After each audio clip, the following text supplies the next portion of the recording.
In this lesson, I want to talk about a special variety of vector field, which is called a conservative vector field. The word conservative is used to describe a vector field whose curl is always zero.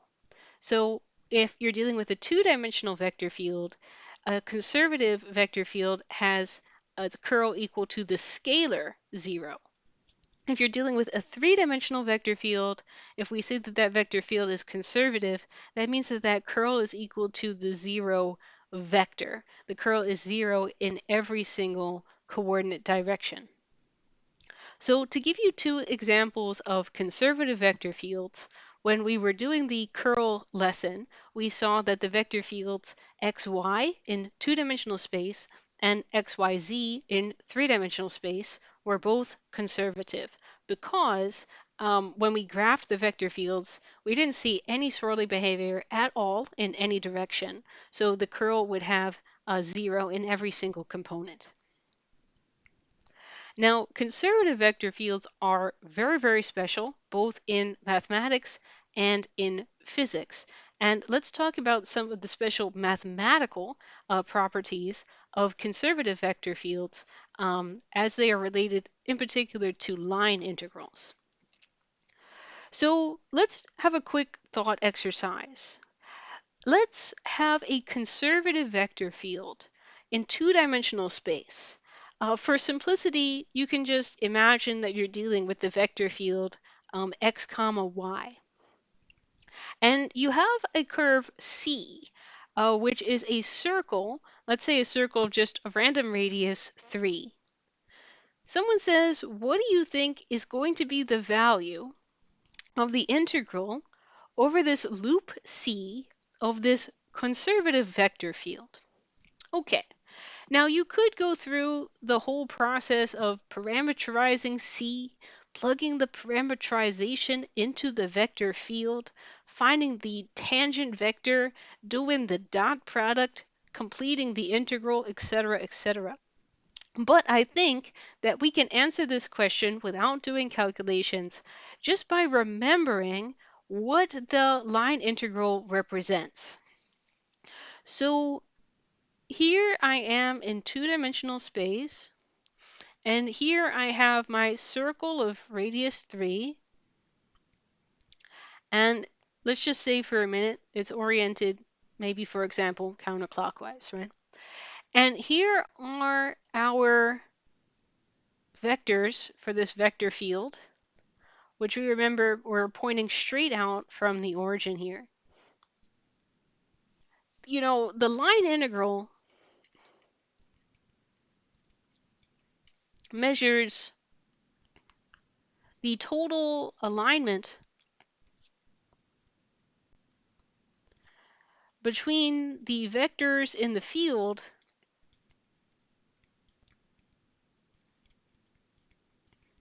and the tangent vectors that represent the object's movement.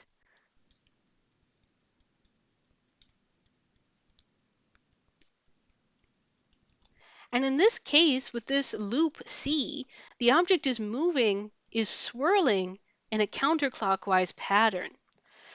So if our vectors were aligned with this loop at all, the alignment with this counterclockwise loop would be reflected in the vector field's curl, because the curl is designed to pick up on counterclockwise swirling.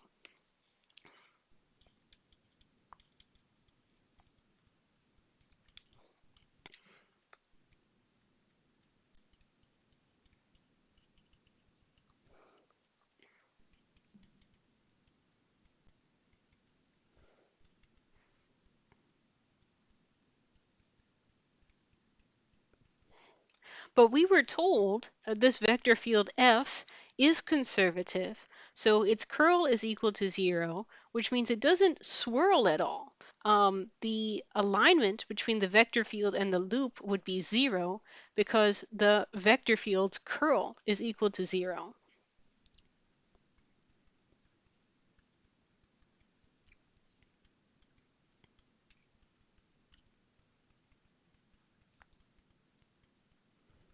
So based on that reasoning, I would conclude that the line integral of this conservative vector field around this closed loop C would be 0, because the line integral is measuring for this loop C counterclockwise swirl. The curl is also measuring counterclockwise swirl. And because the vector field is conservative, we also already know that the amount of swirl is 0. So this line integral is 0. And that reasoning that we've just used for this specific conservative vector field and this specific closed loop actually works with all conservative vector fields and all closed loops. If you have any conservative vector field F, either two-dimensional or three-dimensional, and if you have any closed loop C, not even necessarily a perfect circle.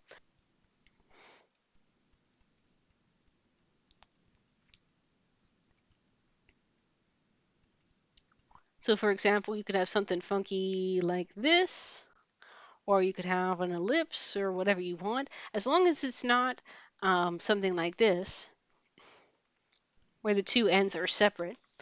If you have any closed loop C and any conservative vector field, then it has the property that the integral of the conservative vector field over the closed loop is exactly equal to 0. So very, very special situation. Line integral of a conservative vector field over a closed loop is automatically 0 no matter what. You don't have to do any calculations or parameterizations at all. This situation is so significant that sometimes, every once in a while, you will see special notation that is used when you want to emphasize that you're dealing with a closed loop C for your curve, and that is the notation of having your integral symbol with a little circle in the center of it. This notation, integral symbol with a circle in the center of it, this is sometimes used to emphasize that C is a closed loop. To draw your attention to the fact that you might be in a position to do something like this if your vector field is conservative. So that's one very nice property of conservative vector fields. Conservative vector fields integrated over loops, automatically the result is 0, period. Now there's another very nice property of conservative vector fields that is very closely related to the properties of conservative force fields in physics. So you have a conservative vector field and you have two curves or paths. And they don't necessarily have to form a loop separately, but both curves connect the same endpoints, point A to point B. And so if you put the two curves together, because they connect the same endpoints, point A to point B, they sort of form a loop if you attach them to each other. If you're in a situation like this, dealing with a conservative vector field and dealing with two curves that have the same initial point and the same endpoint, then the line integral over the first curve is exactly the same as the line integral over the second curve. So this is what sometimes is called path independence. It doesn't matter what path you took from point A to point B, as long as you're going from point A to point B some way, somehow, the line integral of a conservative vector field will output a consistent value every single time. Path independence. So just to touch base, if you have done any work in physics with conservative forces, a lot of what we have said so far is probably pretty familiar.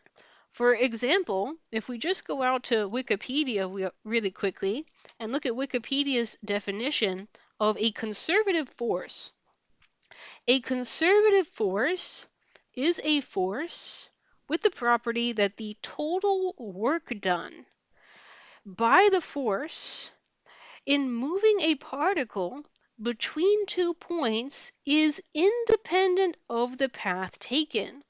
The total work done is independent of the path taken. So that's virtually identical to what we have just been talking about here. A conservative vector field, if you calculate its line integral, which is how work is calculated using line integrals, the work done is independent of the path taken, moving that point from A to B. Wiki also goes on to say, equivalently, if a particle travels in a closed loop, the total work done by a conservative force is zero. So that is identical to what we have said up here, right? The total work done, the line integral of your force field is zero if it's calculated along a closed loop C. So the mathematical definition of a conservative vector field is identical to the physics definition of a conservative force or a conservative force field. Now, in physics, one of the great advantages of dealing with conservative forces is that they had an associated potential energy function, an associated potential function. And this could be used, for example, to measure energy just based on your position in 2 or 3-dimensional space. And likewise, in mathematics, a conservative vector field has an associated potential function that is very, very closely related to the potential energies that are studied in physics. Mathematically, if you have a conservative vector field F, a potential function would be a scalar field lowercase f that has the property that if you calculate the gradient of this scalar field, if you calculate the gradient of this scalar field, the result is an exact match to your vector field. In other words, lowercase f is the potential function of capital F if capital F is the gradient vector of lowercase f. And the final thing that makes conservative vector fields special is that every single one of them has a potential function, has a scalar field that satisfies this property. So let us go through some examples of finding the potential functions that correspond to conservative vector fields. I'll demonstrate the process with several examples, starting with this vector field. F is equal to x plus 2y, 2x minus 3y. Okay, step number 1. Now, we are in this problem just told all these vector fields are conservative. But if you are just given a random vector field, it's always a good idea to just start by checking whether the vector field is conservative or not. So let's go ahead and check, or in this case at least confirm, that the vector field is conservative. Because if your vector field is not conservative, your quest to find a potential function is doomed. Only conservative vector fields have potential functions. So for a 2-dimensional vector field, our curl formula was the partial derivative of the second entry with respect to x minus the partial derivative of the first entry with respect to y. This is the curl of this 2D vector field. And so this would be 2 from this first minus 2 from this second partial derivative So the curl is indeed always equal to 0 no matter what. So yes, I have confirmed this is indeed a conservative vector field. Okay, so step number 3, or I should say step number 2, is to set up two what I would call partial integrals based on the fact that the gradient of the scalar field f, the gradient of the potential function, is supposed to equal your vector field. And let me explain to you what I mean by that.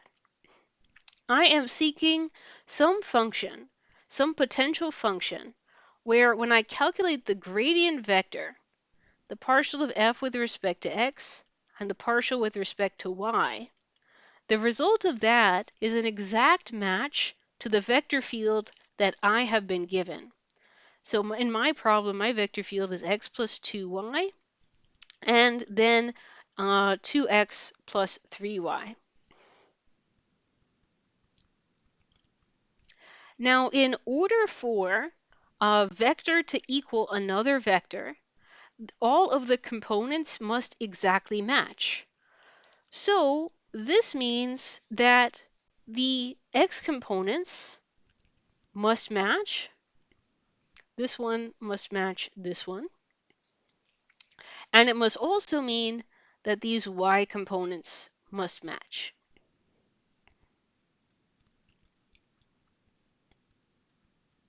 Okay.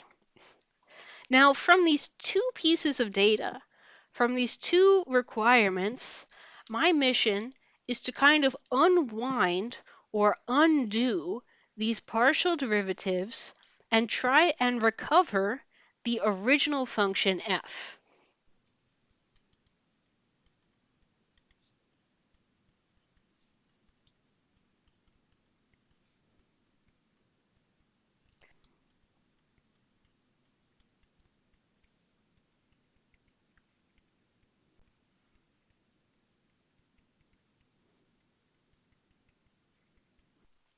So what I'm going to do is I'm going to set up two separate antiderivatives, two separate integrals, to try and unwind the two partial derivatives that I have for f here.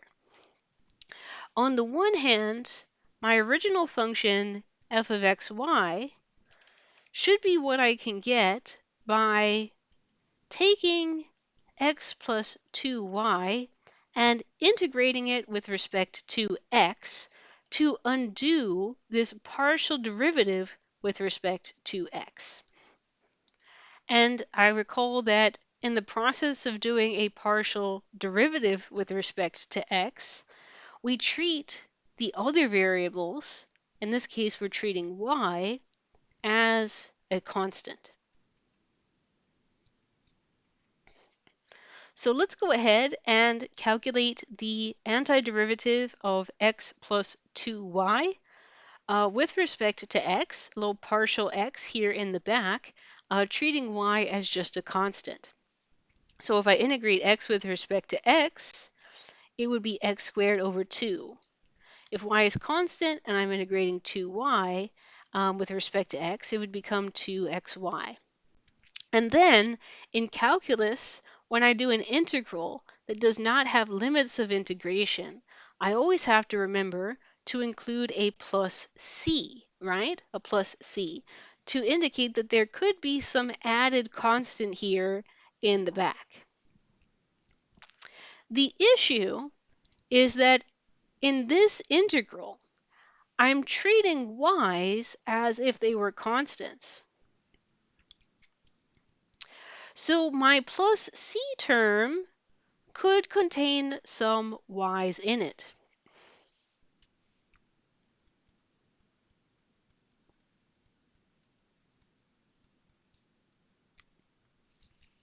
Okay, so from this first component, that f sub x must be equal to x plus 2y, if I undo that partial derivative with respect to x by taking a partial integral, with respect to x, I get that my potential function is equal to x squared over 2 plus 2xy plus potentially some constants and some y's here in the back. Right now, any terms containing only y are hidden from view. They are sort of hidden inside this plus c term, which I currently do not have any information about.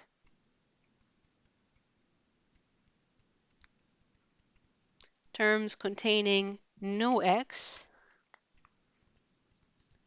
are currently hidden.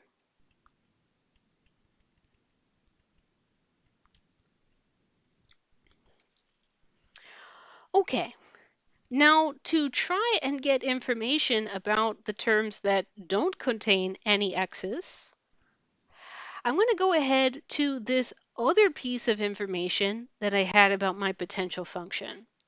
That is, f sub y should be equal to 2x plus 2y. So let me go ahead and set up the partial integral that I could use to undo that partial derivative with respect to y and try to recover the original potential function. Now, if I integrate with respect to y, I'm treating x as constant.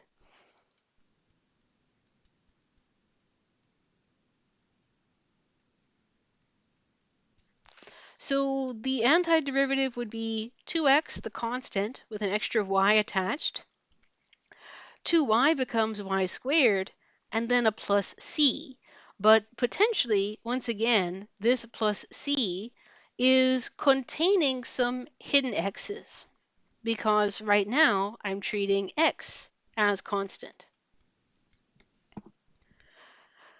So as of this moment, I have two different representations of the potential function.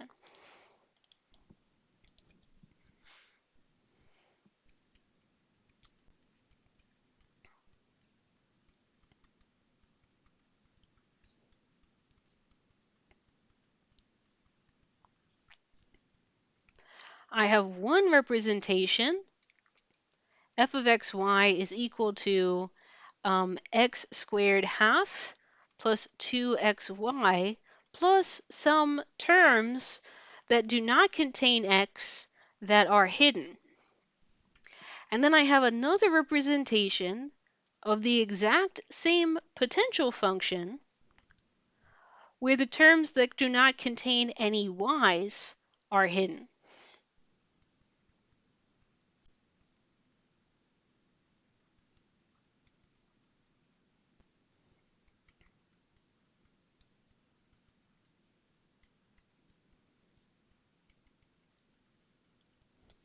So hopefully by using these two representations of the potential function together, I can use the first representation to reveal the terms that have no y's, and I can use the second representation to reveal the terms that have no x.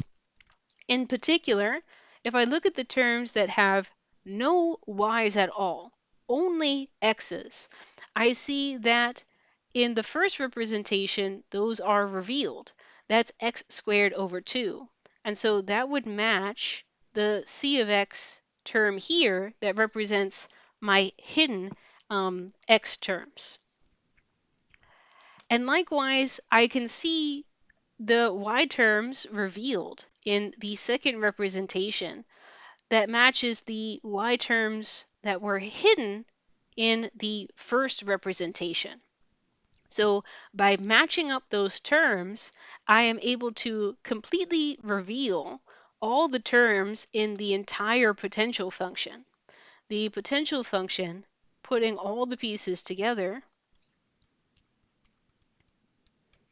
is f of x y equals, here are my x terms, here are my y terms, and the terms that contain both x and y were already visible in both representations. It was visible in the first representation and it was visible in the second representation because it contained both x and y. So it was revealed in both places. Now, I have written my potential function with no added constant here, but it also is possible other potential functions can be obtained by adding just an actual number in the back, an actual real constant, like plus k or plus c. However, in practice, we don't usually need to worry about added constants, added numbers in the back of the function. We just need to try and capture all the actual non-constant terms in the potential function. So this will absolutely do for a final answer to questions like this. That was a really long process, so let's recap what we did before we do several additional examples. The first thing that we did was we said, okay, they're asking me for a potential function. So first things first, let's check and make sure that we are actually dealing with a conservative vector field. So let's calculate the curl, and let's make sure that the vector field has no curl. Then, once we have confirmed that the vector field has no curl, we're going to get started setting up our potential function. And we're going to find two different representations of the potential function. We're going to find one representation by integrating the x component of the vector field with respect to x. We're going to find another representation by integrating the y component with respect to y. Now, when we do that, the plus c's from each of those integrals will be hiding certain terms within them. So you have to use both representations together because one representation will reveal all the terms that contain x, and the other representation will reveal all the terms that contain y. By using both of those representations together, you can get a complete picture of what the potential function looks like. Okay, let's do several more examples, and for the sake of time, I'm going to speed it up a little bit.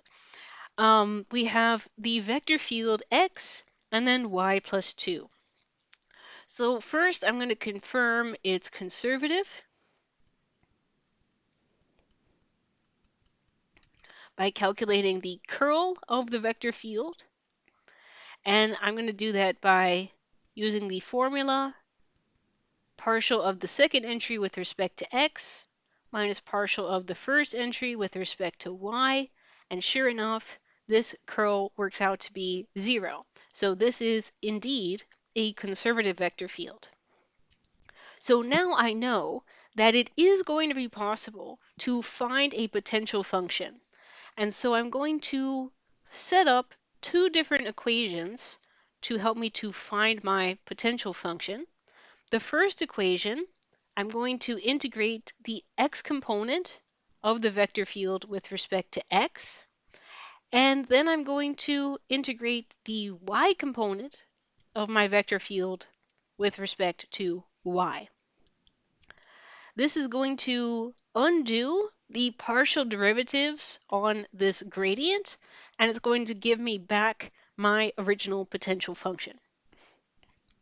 Now, when I integrate x with respect to x, I get x squared over 2. But potentially, there are some terms that do not contain any x, that contain only y, that are hidden to me right now. And if I integrate y plus 2 with respect to y, I get y squared plus 2y. But in this representation, there are potentially some terms that do not contain any y's, that contain only x's, which are hidden to me in this representation. However, I'm going to use the info from each representation to fill in the gaps in the other. Representation 1 reveals the x terms. Representation 2 reveals the y terms. So by putting those two pieces of information together, I now have the complete picture of what my potential function is doing. The x terms are x squared over 2, and the y terms are y squared over 2 plus 2y. And this would be a perfectly good potential function for my conservative vector field. The gradient of this scalar field would be equal to my vector field. Next example, we have the vector field f is equal to positive y and positive x. So let's quickly confirm that this is conservative.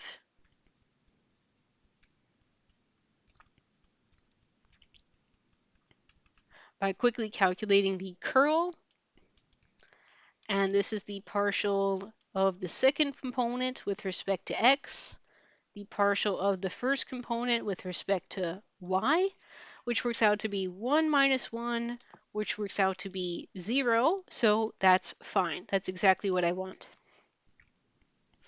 Now, my potential function can be obtained by undoing the partial derivative on the x component, and it can also be found by undoing the partial derivative on the y component to take this vector field, which is supposed to be equal to the gradient of the potential function, and recover what the original potential function was equal to. So if I integrate y with respect to x, I get the term xy, and since this derivative treats a y as a constant, there could potentially be some hidden y terms in this expression. Since this derivative treats x as constant, there could potentially be some hidden x terms within the c of x in the back. So my job, as usual, is to use the information in both of these representations to create a complete picture of the potential function f of xy. However, I think in this case, both c of y and c of x will be empty. I think that there will be no y terms in the potential function, and there will also be no x terms in the potential function. I think that the potential function will just be x comma y. The reason I think that is that if there were any terms that contained x and only x, they would have showed up in the x antiderivative. But I did not get any x terms from the x antiderivative, so there must not be any in the potential function. Likewise, if there were any terms that only contained y, I think those would have shown up in the y antiderivative, right? But the y antiderivative did not reveal any y terms, so I conclude that there are no y terms in the potential function at all. The potential function only seems to contain this mixed term that has both x and y, and therefore was visible in both representations. And if you're feeling uneasy about this result at all, remember you can always check your answer.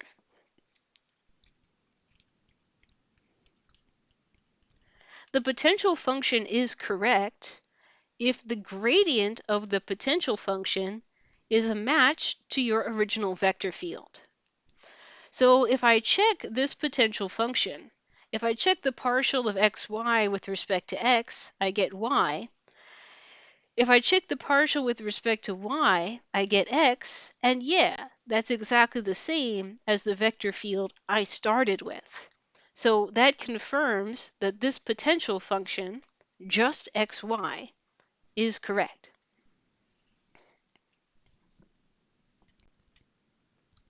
One final example with a quite complicated vector field in three-dimensional space. Let's start by confirming that the vector field is conservative by finding the curl.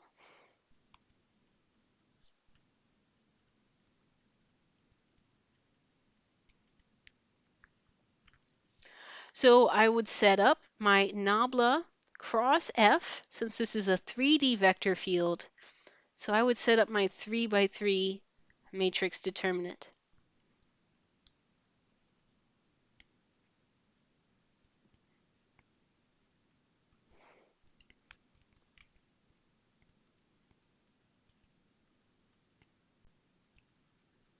So following our usual process, I'm going to go in here and calculate the curl of this vector field. The partials in these diagonal directions, the partial of 2 plus xy with respect to y is just x. And then the partial of y plus xy with respect to z is also just x. So I get x minus x there, which is 0. So far, so good. Now, if I do the same thing for the second component, negative, and then the derivatives along these diagonals. I'm glad I checked too, because right now there is definitely a typo that's making this not conservative, right? Haha. This guy in the first component of f should actually be yz, I think. Yes, it should be. So this should actually be yz in this bottom corner. Now I think we have a conservative vector field, because if we take the partial in the x direction of 2 plus xy, we get from that y. And if we take the partial of what is now corrected to yz with respect to z, we get y again. So those cancel, and I get 0 for my middle component. And then finally, in the last direction here, the partial of y plus xz is z. The partial of yz is also z. So when those are subtracted, they also cancel. So now I have confirmed that with this correction, I have a conservative vector field, which will indeed have a potential function.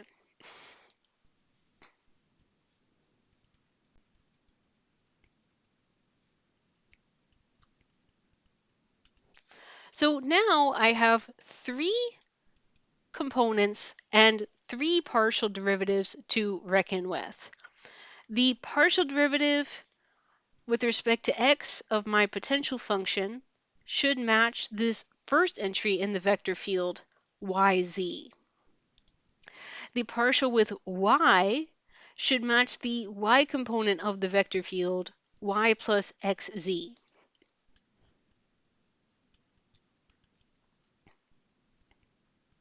And the partial derivative of my potential function in the z direction should match the z plus xy in the z component of the vector field. All 3 of these equations must be true in order for the gradient of the potential function to equal my vector field. So based on each of these, I'm going to set up 3 partial integrals, giving me 3 representations of my potential function, which in this case has 3 inputs.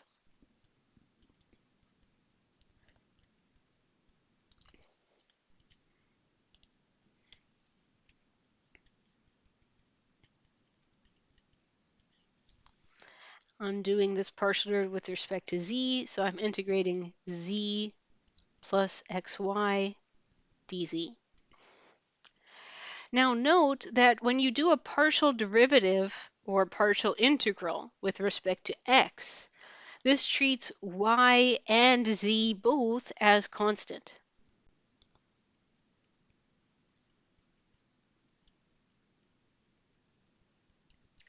The partial with respect to y treats x and z as constant,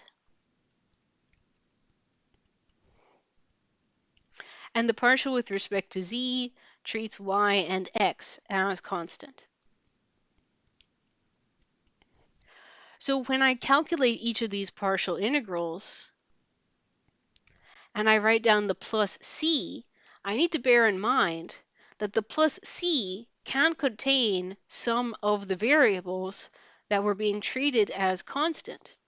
For example, the result of the x integral, the plus c can contain y terms and or z terms. The result of the y integral, the result can contain both x terms and z terms. The result of the z integral, the result could contain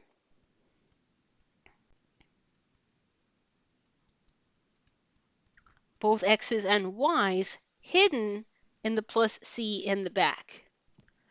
So the x integral reveals terms that have an x inside of them. The y integral reveals terms that have a y inside of them. The z integral reveals terms that have a z inside of them. And terms that contain, for example, both x and y and z are visible in all three results, as you can see. So as before, we have to put all the information together as revealed by these three different calculations of the potential function to create one unified picture of the potential function. And let's see what you think about that. So first of all, and easiest of all, I think that the term xyz will definitely be inside of the potential function, right? Because it has been revealed in all three representations as being a part of the potential function. Now, will the potential function contain any terms that contain only x? I don't think so. Because if there were any terms that contained only x, I would see them in the result of the x integral. Are there any terms that contain only y? I think that there are such terms because those have been revealed by the result of the y integral. And are there any terms that contain only z? I think so, because those terms have been revealed by this c integral.